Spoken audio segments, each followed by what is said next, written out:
Conflict resolution, you may have heard of that term, is becoming less about solving wars between nations and more about resolving issues between small communities and groups, specifically gangs.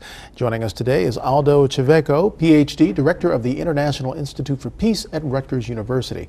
And let's talk about urban conflict. We hear about the Middle East, we hear about wars here and there, but more and more we're hearing this term conflict resolution applied to small communities, gangs in specific. Yeah, absolutely. And it has to do really with the dramatic shifts in demography that we see across the world. We will have 80% of the population, according to the United Nations, by 2030 living in urban areas.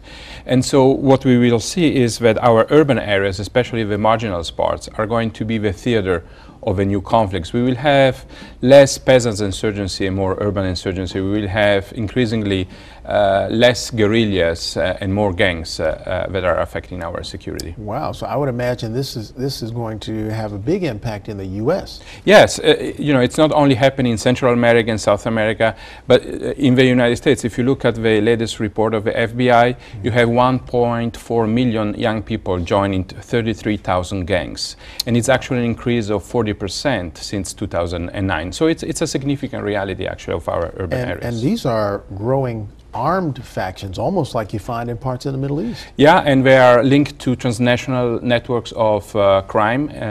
They are into narco-trafficking, trafficking of weapons, human trafficking as well. And the State Department just declared one of the Salvadorian gangs, the Maratrucha, as the first transnational gang in terms of organized crime. It's the future of our times. That's grown tremendously over the last couple of decades. So how do you employ this conflict resolution? Yeah, you know, so far when it comes to insecurity in our urban areas, we are still applying a very narrow concept of security, which means basically law enforcement and repression. But we need to start looking at the underlying causes that bring so many young people to join these gangs. And it's also not true that all of these young people joining these gangs are actively banging and doing crime. It becomes a sort of a substitute for a family. The gang leader becomes a substitute for your parents. So we need to look at the underlying structural conditions of violence, if you want, that bring these people and start to addressing them. So once I talked to a very good friend of mine and mentor, the mayor of Palermo, who is a world leader in fighting the mafia in Sicily, and he told me, you know, when it comes to our urban areas, peace building is about community building. So I think we need to bring back a sense of community. We need to bring the people back and build their communities. Well, that takes me to my next question. How do you employ the folks who live in these communities that are hardest hit, where, you know, law enforcement has found them very unwilling to be involved?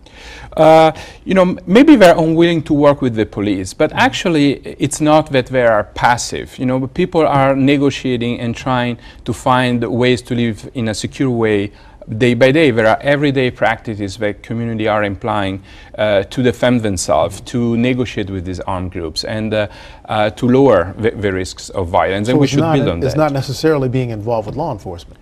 No, not necessarily. It is about building community. It's about, there are community leaders, pastors, I think, have a very important outreach opportunities.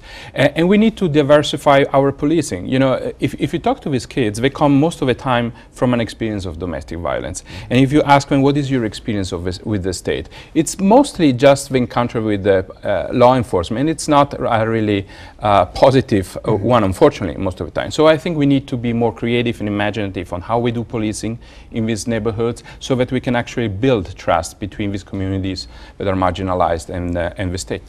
How much of this involves organizations like churches and after-school groups? And, you know, we've talked about this for years, and getting these other community grassroots groups involved in that. How much civic participation is fundamental in this sense. We cannot think of central governments, even if it's a city hall, taking care of these areas. We have to help communities to organize and to take care of themselves, to become self-normative communities, to increase their strategic capacity for peace building. And that's where I think that a framework from conflict resolution can be much more constructive and productive than just a security framework. Have there been areas where you've seen success that you're able to mirror and say, okay, we know this works? Yeah, absolutely. Here in the United States, in Boston and Chicago, there are very good examples. In Boston, a model is the so-called Operation Ceasefire, which actually was a alliance between communities and law enforcement. In Chicago, there is an experience called the Interrupters, where former gangs are doing the outreach. And in Latin America, you have dramatic decrease in violence, gang violence, when you pointed on the role that communities can play. When you apply this to an international scenario, are there differences in how you might apply it, say, in the U.S. or South America, where you're talking about gangs, and say parts of the Middle East or other parts of the world where you have religious influences playing a part?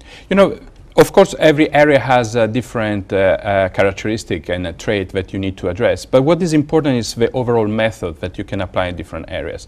And it's more increasingly about looking at the dynamics in a community, in a system, and try to affect the processes that might keep a whole area in violence, rather than coming up with a list of solution and problem solving. It's really about finding, so if the dynamics is religious, that will mean that you prioritize certain communities and certain people. If it's youth violence or related to prisons, for example, well, then the dynamic is different and you try to prioritize that. Interesting stuff. Conflict resolution. We'll have you come back and tell us more about this and I'll tell us more about your studies as this progresses. Very good. Thank you so much for having me.